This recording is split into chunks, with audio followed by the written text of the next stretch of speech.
Hi besties, welcome back to another video. Happy Bookmas Day 5. Today we're going to be talking about my 5 stars of the year.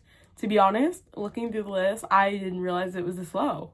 The books I did rate 5 stars, looking back, well, not looking back, but thinking back about these books, I'm just so excited because I remember how much I love each and every one of these.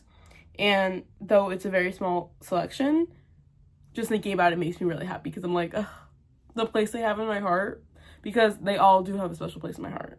And I'm really excited to talk about these. I really am hoping, though, next year has a lot more because this is kind of sad. Usually I feel like I have at least like 6 or something.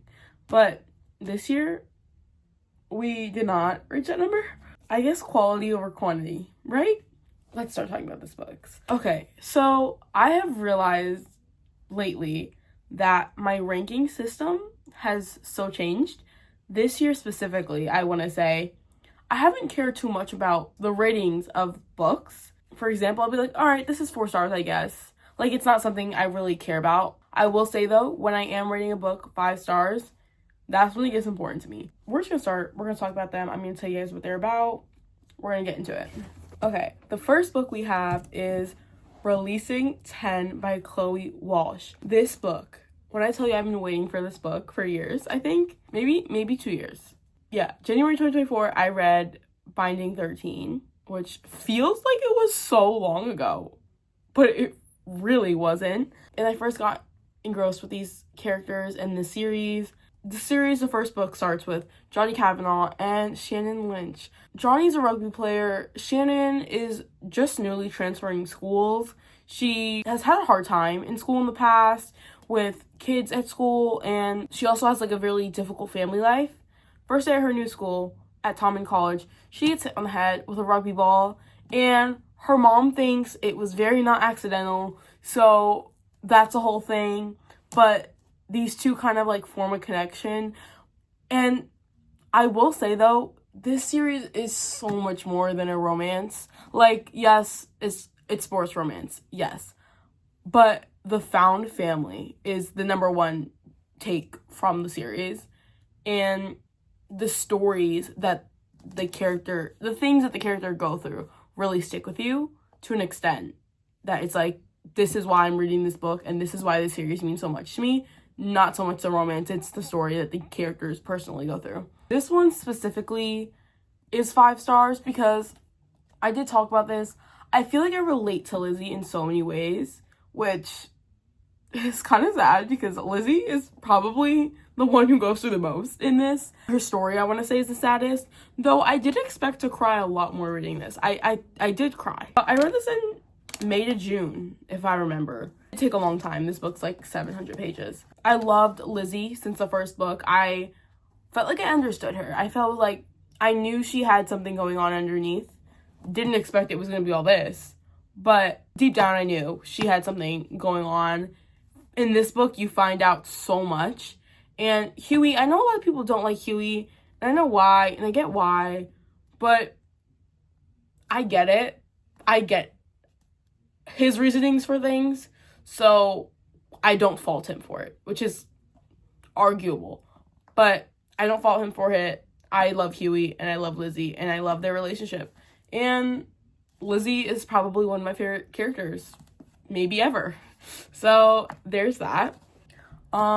Sequel, Claiming 10, coming out when? Because I'm gonna need that as soon as possible. Okay, next one, and this isn't chronological order as to when I read them. All right, Addicted After All. Now, honestly, I didn't expect to love this as much as I really did. So I'm a really big fan of the Addicted series, but at the same time, not as hardcore as I know some people are. This one follows Lillian Lowe, and honestly, I don't know who's my favorite. I don't know. I know my favorite guy at the moment I want to say is Lowe. My favorite girl, I don't know if it's Lily or Daisy. It's not Rose. I love Rose, but it's not Rose. So, I don't know. This book, I don't remember exactly which one this one is. Oh, okay. I remember. This one, like, one of my favorite tropes ever is in this book, which is a very unpopular trope. I love this book with passion. I don't know why this book resonated with me so much, and this one made me cry on multiple occasions. There was also a point while reading it where I really sat and I was like, this really reminds me of Shannon Lynch from Binding 13. I think it was her. And I'm like, she really reminds me of another character that I really love and that like really resonates with me. So I'm like, it makes me love her even more. And also with this series, I see myself in each one of the girls for different reasons. And something about reading a book where you see yourself, it's like representation. And something about that, it just sticks with me. It sits with me. Tabbed it.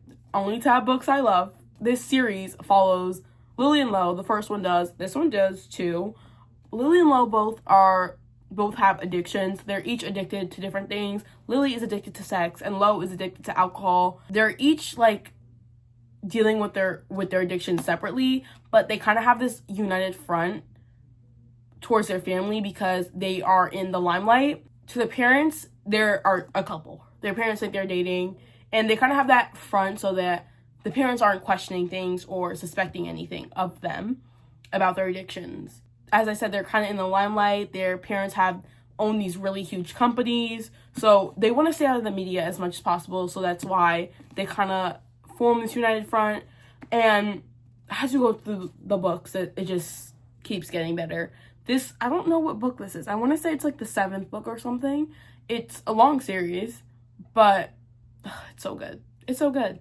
Imagine I get another 5-star before the year ends. That would be something. Okay, so the next book we have is a book that I did not expect to love as much as I did, especially because not a genre that I would normally pick up. And that next book is Told You So by Macy Neely. Macy Neely is an influencer and reality star from The Secret Lives of Mormon Wives. Don't know if you guys know that show, but it's about, the way I like to describe it is Mormons who aren't really Mormon because they really don't follow the religion. At least from what I know about it. I'm not Mormon, so I don't know. Macy is one of the stars of the show, and Macy she's had a traumatic past since childhood. Well, since her early 20s and college years. And reading about her story, I just was so interested. Like, every night or every day at school, I would be like, no, I want to go home and read my book because it's so good. Her story is just so intriguing in a way that from the show, she comes off as this quiet person who is kind of like afraid to speak their mind. So reading this and getting her real raw story, it's kind of like, I understand, and damn girl, you went through so much. And I really love this. Yeah, this is my first year really reading and getting into memoirs, so there's that. I did really like this, and I heard she wants to come out with another book, and I really hope so because I did really enjoy this. Okay guys, that is all I have for you today. I hope you guys enjoyed this video, and I hope to see you guys tomorrow in the next one. You guys can you guys can comment what were your 5 stars of the year, and you guys can subscribe if you want because it would mean a lot to me. But yeah, thank you guys for watching. See you tomorrow. Bye!